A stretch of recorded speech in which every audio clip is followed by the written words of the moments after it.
الحمد لله نحمده ونستعينه ونستغفره ونؤمن به ونتوكل عليه ونعوذ بالله من شرور أنفسنا ومن سيئات أعمالنا من يهده الله فلا مضل له ومن يضلله فلا هادي له ونشهد أن لا إله إلا الله وحده لا شريك له ونشهد أن سيدنا وسندنا ونبينا وشفيعنا وهادينا ومرشدنا ومولانا محمدا أحمدا عبده ورسوله أما بعد فأعوذ بالله من الشيطان الرجيم بسم الله الرحمن الرحيم قال الله تبارك وتعالى في كلام المجيد والفرقان الحميد يا أيها الذين آمنوا كتب عليكم الصيام كما كتب على الذين من قبلكم لعلكم تتقون وقال النبي صلى الله تعالى عليه وسلم من صام رمضان إيمانا واحتسابا غفر له ما تقدم من ذنبك وما تأخر صدق الله مولانا العلي العظيم وصدق رسوله النبي الأمي الكريم ونحن على ذلك لمن الشاهدين والشاكرين والحمد لله رب العالمين اللهم صل على سيدنا محمد وعلى آل سيدنا محمد وبارك وسلم اللهم صل على سيدنا محمد وعلى آل سيدنا محمد وبارك وسلم اللهم صل على سيدنا محمد وعلى آل سيدنا محمد وبارك وسلم ماہ رمضان المبارک اللہ رب العزت کے فضل و کرم سے آمد ہے۔ اللہ تعالیٰ سے دعا ہے کہ اللہ تعالیٰ ہم سب کو ماہ رمضان المبارک کی تمام برکتیں رحمتیں سمیٹنے کی توفیق نصیب فرمائے۔ آج کی مجلس میں قرآن و حدیث کی روشنی میں ماہ رمضان المبارک کے 15 فضائل ذکر کیے جائیں گے۔ رمضان المبارک کی سب سے جو پہلی فضیلت ہے، جو روزہ ہے، روزے کے برابر کوئی عبادت نہیں ہے، چونکہ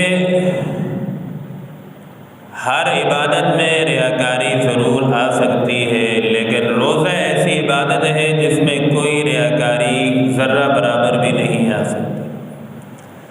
روزہ دار جب روزہ رکھتا ہے، گھر میں چلا جائے، اکیلا ہے، فریج میں پانی موجود، ہر چیز موجود، لیکن اس کو روزہ ہوتا ہے، روزے کے رکھنے کی حالت میں وہ پانی اکیلے میں تنہائی میں بھی نہیں پیتا۔ اور یہ روزہ ایسی عبادت ہے کہ صرف اللہ رب العزت کے لیے روزہ رکھا جا سکتا ہے۔ باقی جیسے دیگر مذاہب میں بتوں کے لیے کوئی نظر و نیاز بھی کرتا ہے، منتیں، ہر عبادت کرتا ہے، لیکن روزہ بتوں کے لیے کوئی نہیں رکھتا۔ یہ روزہ صرف اللہ رب العزت کے لیے خاص ہے۔ امام الانبیاء صلی اللہ علیہ وسلم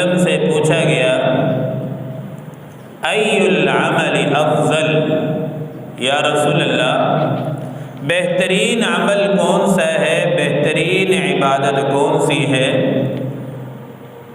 امام الانبیاء صلی اللہ علیہ وسلم نے فرمایا کہ علیک بالصوم، سب سے بہترین عبادت روزے کی عبادت ہے۔ دوسری فضیلت یہ ہے، روزہ دار کی ہر دعا قبول ہوتی ہے۔ افطاری کے وقت جب آدمی افطار کے لیے بیٹھتا ہے، حدیث پاک میں آتا ہے افطاری کے وقت انسان کی، روزہ دار کی دعائیں قبول ہوتی ہیں۔ امام الانبیاء صلی اللہ علیہ وسلم نے ارشاد فرمایا ثلاث دعوات مستجابات، تین دعائیں ایسی ہیں کہ جو انسان کی رد نہیں کی جاتی، تین لوگوں کی دعائیں۔ دعوت الصائم، ایک تو روزہ دار کی دعا، اسے اللہ تعالیٰ رد نہیں فرماتا، قبول فرماتا ہے۔ دوسری ہے دعوت المسافر، مسافر کی دعا کو اللہ تعالیٰ رد نہیں فرماتے، مسافر جو راستے میں ہوتا ہے اس کی بھی دعا اللہ تعالیٰ کے ہاں مقبول ہوتی ہے۔ تیسرا ہے دعوت المظلوم، مظلوم کی دعا اللہ تعالیٰ کبھی رد نہیں فرماتا، اس لیے فرمایا گیا نا کہ جب کسی پر ظلم ہو، اگر وہ چپ ہو جائے تو اس کے چپ ہونے سے ڈرو کہ اب معاملہ خطرناک ہے۔ فی الفور بدلہ فی البدی، بدلہ لے لے تو پھر ڈرنے کی ضرورت نہیں ہے، اس نے برابر کر دیا ہے معاملہ۔ جب خاموش ہو جائے تو سمجھ لو کہ اب میرے لیے خطرہ ہے۔ تو مظلوم کی بددعا سے ہمیشہ آدمی ڈرے، اللہ تعالیٰ کے ہاں مظلوم کا بڑا درجہ ہے اور اس کی دعا قبول کی جاتی ہے۔ تیسری فضیلت روزہ داروں کی یہ ہے، روزہ داروں کے لیے اللہ تعالیٰ نے جنت میں ایک دروازہ مختص فرمایا ہے، اس سے صرف روزہ دار داخل ہوں گے۔ اب دیکھیں نماز بھی عبادت ہے، قرآن بھی، ہر عبادت ہے، لیکن روزہ داروں کے لیے اللہ تعالیٰ نے جنت میں دروازہ مختص فرمایا۔ امام الانبیاء صلی اللہ علیہ وسلم کے ارشاد مبارک ہے فی الجنت ثمانیۃ ابواب، جنت میں 8 دروازے ہیں، منہا باب یسم الریان، ان میں سے ایک دروازہ ہے جس کا نام ریان ہے۔ لا يدخلہ، اس دروازے سے کوئی داخل نہیں ہو سکتا، الا الصائمون، صرف روزہ دار اس دروازے سے داخل ہوں گے۔ تو روزہ داروں کے لیے اللہ تعالیٰ نے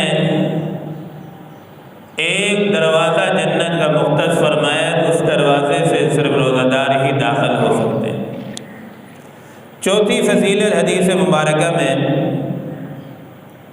روزہ دار کے لیے یہ ہے،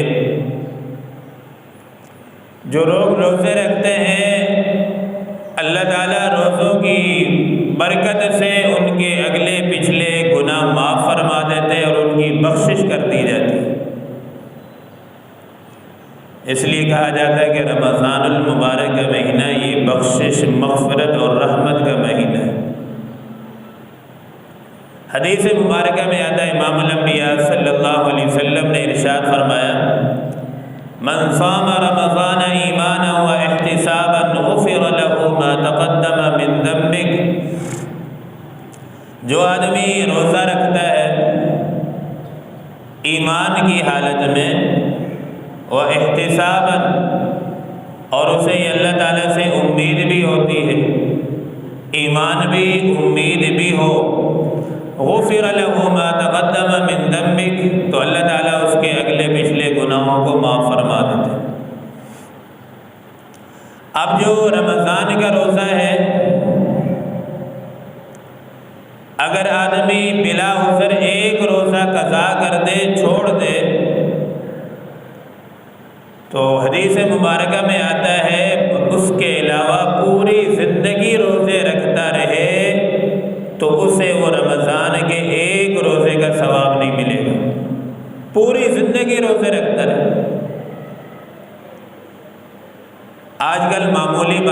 کہتے ہیں جی گرمی ہے روزہ رکھا نہیں جاتا، کام کرنا ہوتا ہے روزہ رکھا نہیں جاتا۔ بھائی صحابہ کرام نے دن کو جہاد بھی کیا اور اتنی مکہ مدینہ کی سخت گرمیوں کے اندر اس کے باوجود انہوں نے رات کو تراویح بھی پڑھی، قرآن بھی سنا اور پھر پورا دن روزے بھی رکھے۔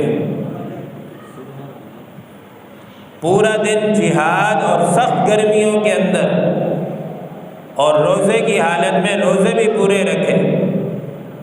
آج ہم معمولی بہانے بنا کر روزوں کو چھوڑ دیتے، کام پہ جانا ہے، اس لیے کہ ہمارے دلوں میں دنیا کی قدر و اہمیت ہے، دین کی نہیں۔ دین ہمیں بیٹھے بیٹھے آسانی سے گھر میں مل گیا، اس لیے قدر و قیمت نہیں۔ تو جو لوگ روزے رکھتے ہیں روزہ دار کی اللہ تعالیٰ بخشش فرما دیتے ہیں، مغفرت فرما دیتے ہیں۔ پانچویں فضیلت یہ ہے روزہ دار کی، جو روزہ رکھتا ہے اللہ تعالیٰ روزے دار کو جہنم سے دور فرما دیتے ہیں، اور جہنم سے اتنا دور کر دیتے ہیں اللہ تعالیٰ کہ 70 سال کی مسافت ہوتی ہے کہ اس بندے کو اللہ تعالیٰ جہنم سے دور کر دیتے ہیں۔ 70 سال کی مسافت، حدیث پاک کے الفاظ، امام الانبیاء صلی اللہ علیہ وسلم نے ارشاد فرمایا ما من عبد يصوم صوما في سبيل الله إلا بعده الله بذلك اليوم وجهه عن النار 70 خريفا۔ جو آدمی روزہ رکھتا ہے، روزہ رکھنے والے کو اللہ تعالیٰ جہنم سے دور کر دیتے ہیں، اتنا دور کہ 70 خریفاً 70 سال کی مسافت پر۔ 70 سال کی مسافت کتنی؟ آدمی 70 سال تک چلتا رہے سواری پر تو کتنا دور کر دیا جاتا ہے جہنم سے۔ تو روزے کی ایک فضیلت یہ بھی ہے، امام الانبیاء صلی اللہ علیہ وسلم نے ارشاد فرمایا کہ آدمی نماز پڑھتا ہے اس کو اجر و ثواب اللہ تعالیٰ عطا فرماتے ہیں، دیگر جتنی عبادات ہیں اس کا ثواب اللہ تعالیٰ عطا فرماتے ہیں، لیکن روزہ دار کے لیے یہ فضیلت ہے کہ اللہ تعالیٰ فرماتے ہیں کہ اس کا اجر میں خود دوں گا۔ روزہ دار کے لیے یہ فضیلت ہے کہ اس کا اجر اللہ تعالیٰ فرماتے ہیں میں خود اس کو عطا کروں گا۔ وہ کتنا ہوگا، کیسا ہوگا، یہ اللہ ہی کو معلوم ہے۔ دینے والا اپنی شان کے مطابق عطا کرتا ہے، تو اللہ تعالیٰ بھی اپنی شان شیان عطا فرمائیں گے۔ اس لیے حدیث مبارکہ میں آتا ہے، امام الانبیاء صلی اللہ علیہ وسلم فرماتے ہیں کل عمل ابن آدم یضاعف، ابن آدم کے ہر عمل کو اللہ تعالیٰ بڑھا چڑھا کر عطا فرماتے ہیں۔ ایک نیکی کریں گے اس کے بدلے میں اللہ تعالیٰ 10 گنا بڑھا چڑھا کر عطا فرمائیں گے۔ الحسنۃ بعشر امثالها، ایک نیکی آپ کریں اس کو جو ہے اللہ تعالیٰ 10 گنا بڑھا کر عطا فرماتے ہیں، ہر عمل کو بڑھا دیا جاتا ہے، اور پھر 10 گنا تک الی 700، 700 گنا تک بھی اللہ تعالیٰ بڑھا کر عطا فرماتے ہیں۔ اور روزے کے بارے میں کیا فرمایا؟ الا الصوم فانه لی، اللہ پاک فرماتے ہیں کہ جو روزے کی عبادت ہے اس کو بڑھا چڑھا کر نہیں، اس کے ثواب کو اللہ نے مخفی رکھا، فرمایا الا الصوم فانه لی، یہ روزہ مسلمان صرف میرے لیے رکھتے ہیں، وانا اجزی بہ، اور اس کی جزا بھی میں مسلمانوں کو خود دوں گا۔ باقی ہر عبادت کے بارے میں فرمایا یہ 10 گنا اس کو دیا جائے گا، ایک نیکی کریں گے 10 گنا ملے گا، 700 گنا تک بھی ذکر کیا گیا ہے کہ 700 گنا بھی بڑھا کے دیا جائے گا۔ روزے کے بارے میں کوئی نہیں فرمایا، فرمایا فإنه لی وأنا أجزی بہ، یہ روزہ میرے لیے ہے اور اس کی جزا بھی میں خود دوں گا۔ وہ کیسی جزا ہوگی اللہ کو معلوم ہے۔ بہت بڑی فضیلت ہے روزہ داروں کے لیے۔ ساتویں ایک فضیلت یہ ہے، حدیث مبارکہ میں آتا ہے روزہ یہ انسان کے لیے ڈھال ہے۔ ڈھال کی مانند ہے روزہ، یہ حدیث پاک میں آتا ہے الصوم جنۃ، روزہ یہ بمنزل ڈھال کے۔ ڈھال کس طرح ہے؟ انسان سے گناہ کب ہوتے ہیں؟ جب انسان کا پیٹ بھرا ہوا ہو، کھانا اچھا خاصا کھانے والا ہو، اچھے گرانے کا بہترین خوراک کرتا ہو، تو پھر اس کا نفس اسے گناہوں پر ابھارتا ہے۔ اب جب انسان روزہ رکھتا ہے، بھوک کی حالت میں ہوتا ہے، تو افطار کے وقت آپ نے دیکھا ہوگا انسان کسی گناہ کی طرف نہیں جاتا، بس وہ کہتا ہے جلد از جلد افطاری کریں تاکہ کچھ پیٹ میں جائے، کمزوری ہے۔ تو اس لیے فرمایا الصوم جنۃ، یہ روزہ ڈھال ہے، گناہوں سے انسان کو بچاتا ہے۔ اور اللہ تعالیٰ نے قرآن میں فرمایا نا یا ایھا الذین آمنوا کتب علیکم الصیام کما کتب علی الذین من قبلکم لعلکم تتقون۔ روزے فرض کرنے کا جو مقصد ہے وہ یہی ہے کہ انسان کو تقوی دار بنایا جائے، اس کی مشق کرائی جائے تاکہ گناہوں سے بچنے کے لیے مشق کرائی جائے اور گناہوں سے پاک کر دیا جائے اور تقوی والی زندگی سے نصیب ہو جائے۔ روزوں کا مقصد بھی یہی بیان کیا۔ آٹھویں ایک فضیلت یہ ہے، روزہ دار کو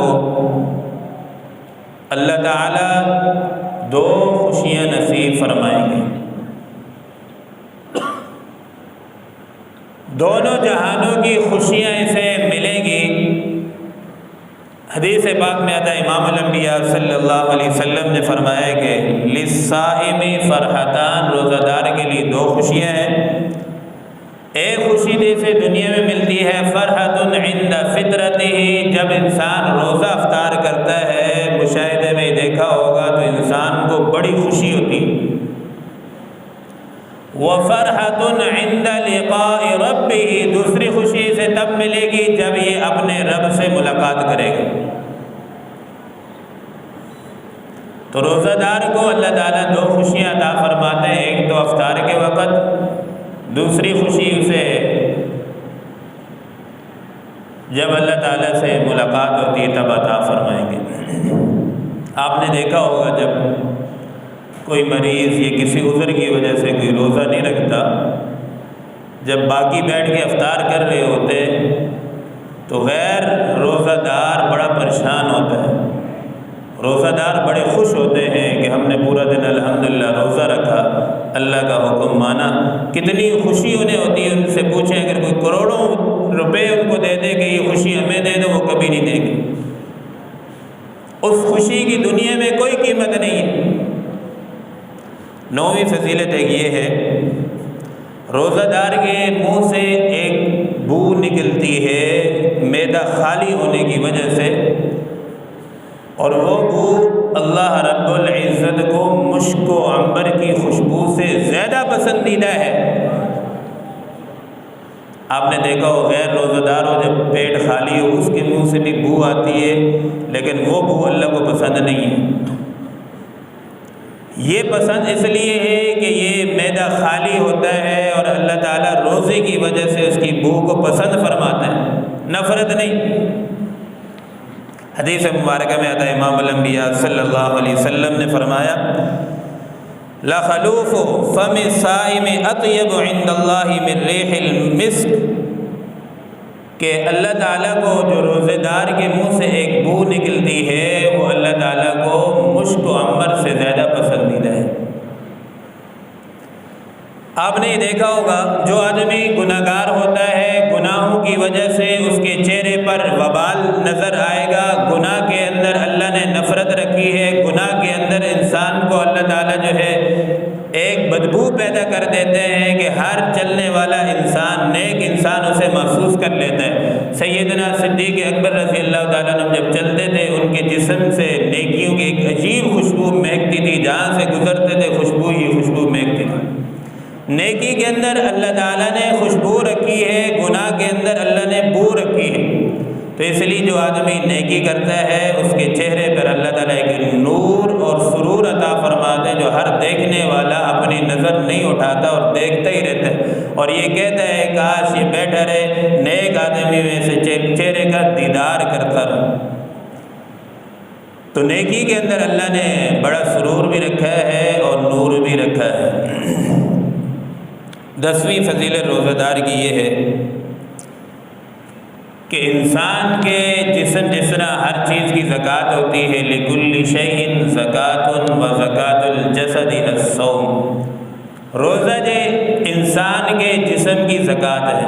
امام الانبیاء صلی اللہ علیہ وسلم نے فرمایا کہ ہر چیز کی زکوٰۃ ہوتی ہے، مال کی زکوٰۃ ہے، ہر چیز کی زکوٰۃ نکلتی ہے، تو انسان کے جسم کی جو زکوٰۃ ہے وہ روزہ ہے۔ جب آدمی روزہ رکھتا ہے تو بہت ساری بیماریاں انسان سے دور ہو جاتی ہیں۔ حضرت عبد سیدنا پیر ذوالفقار نقشبندی صاحب دامت برکاتہ اللہ علیہ نے اپنی کتاب میں ایک عجیب و غریب بہترین واقعہ لکھا ہے۔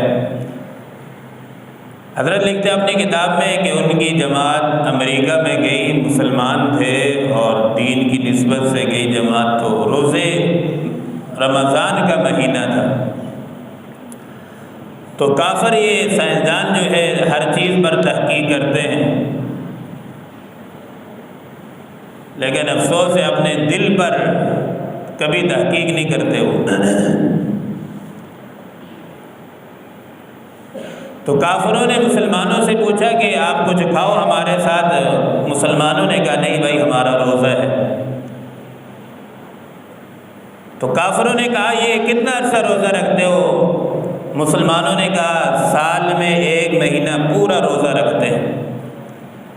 ان کافروں سائنسدانوں نے کہا کہ جو آدمی سال میں 1 مہینہ اپنے معدے کو سکون دے، رزق دے، وہ پورا سال وہ آدمی صحت مند رہے گا، کینسر سے دیگر 1000 بیماریوں سے روزے کی وجہ سے اللہ تعالیٰ انسان کو محفوظ فرماتا ہے۔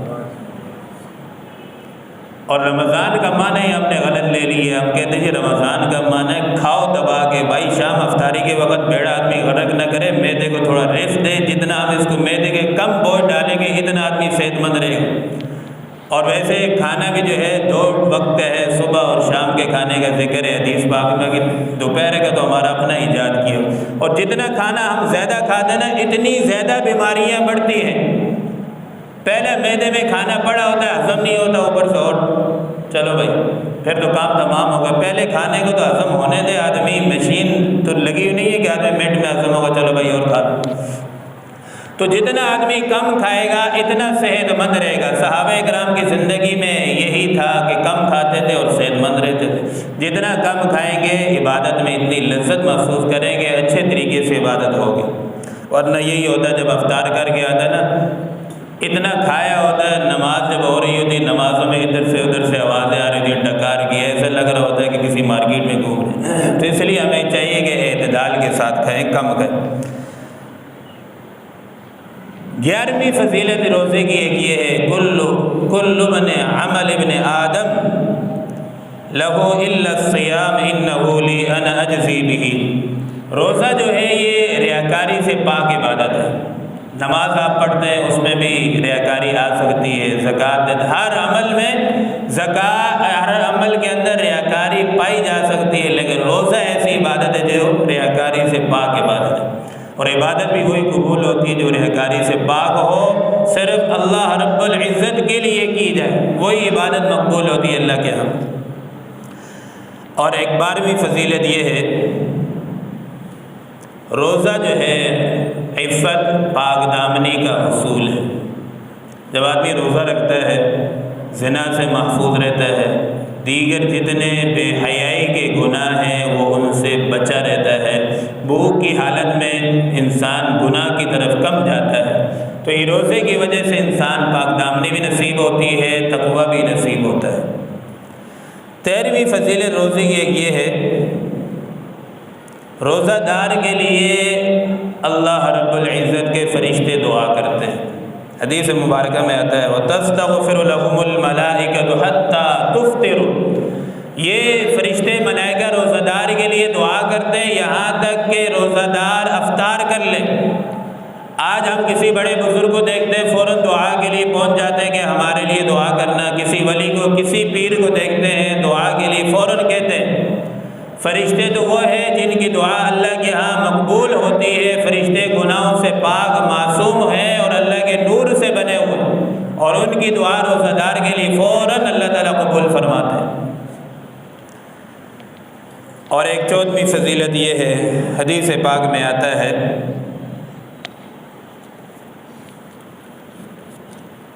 روزہ دار کو جو ہے اللہ تعالیٰ جنت کا پھل خود کھلائیں گے۔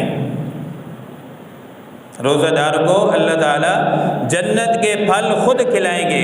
حدیث پاک میں آتا ہے امام الانبیاء صلی اللہ علیہ وسلم نے فرمایا من منع الصیام من الطعام والشراب تشیہ اطعمہ اللہ من ثمار الجنہ وسقاہ من شرابها، یہ روزہ دار کو اللہ تعالیٰ جنت کے پھل خود کیوں کھلائیں گے؟ روزہ کہے گا یا اللہ پورا دن میں نے اسے حلال کھانے سے بھی روکا، حلال پینے سے بھی روکا، اور حلال خواہشات سے بھی روکا، ساری چیز سے میں نے روکا، تو اللہ تعالیٰ سے روزہ کہے گا یا اللہ اب اسے جو ہے آپ اپنے ہاتھ سے جنت کے پھل کھلائیں۔ ایک تو ہوتا ہے جنت کا کھانا نصیب ہو جائے، یہ بھی بہت بڑی نعمت ہے، پھر ایک یہ کہ اللہ تعالیٰ خود اپنے ہاتھ سے کھلائیں، اس کی بات ہی کچھ اور ہے۔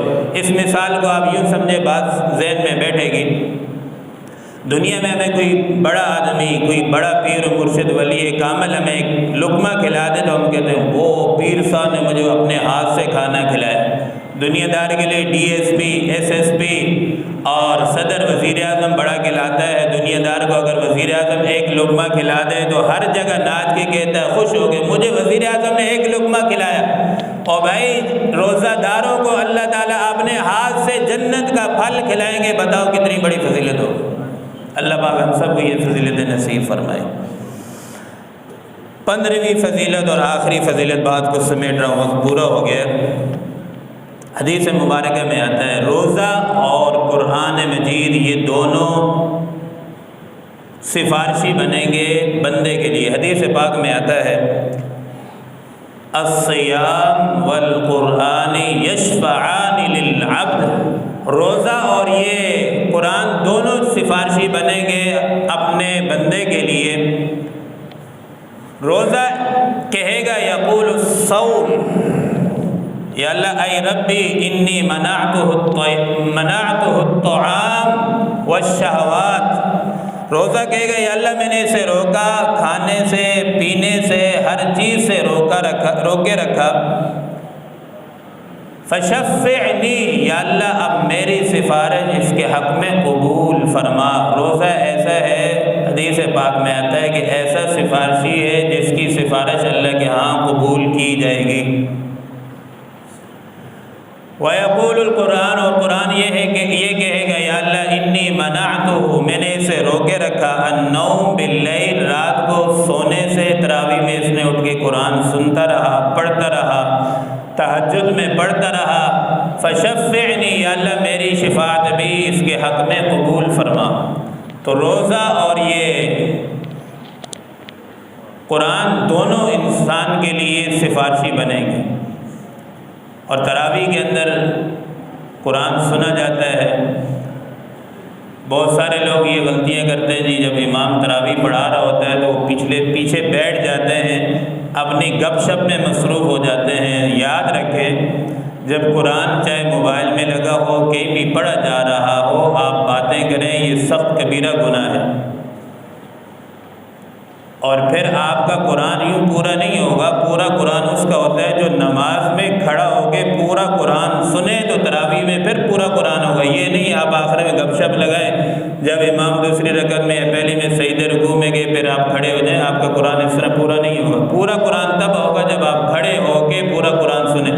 اور یہ 1 مہینہ ہوتا ہے، کون سا اتنا مشکل ہے آدمی کھڑے ہو کے جو ہے 1 گھنٹے کے اندر اللہ تعالیٰ کا روزانہ 1 گھنٹے کے اندر تراویح پڑھے، کون سا مشکل ہے؟ کوئی مشکل نہیں۔ ہم پوری دن جو ہے ڈپٹیاں کرتے ہیں، کام پہ جاتے ہیں مشکل نہیں لگتا، 1 گھنٹہ تراویح مشکل لگتی ہے۔ اللہ تعالی ہم سب کو جتنی بھی رمضان کی برکتیں رحمتیں ہیں سمیٹنے کی توفیق نصیب فرمائے۔ وآخر دعوانا الحمدللہ رب العالمین۔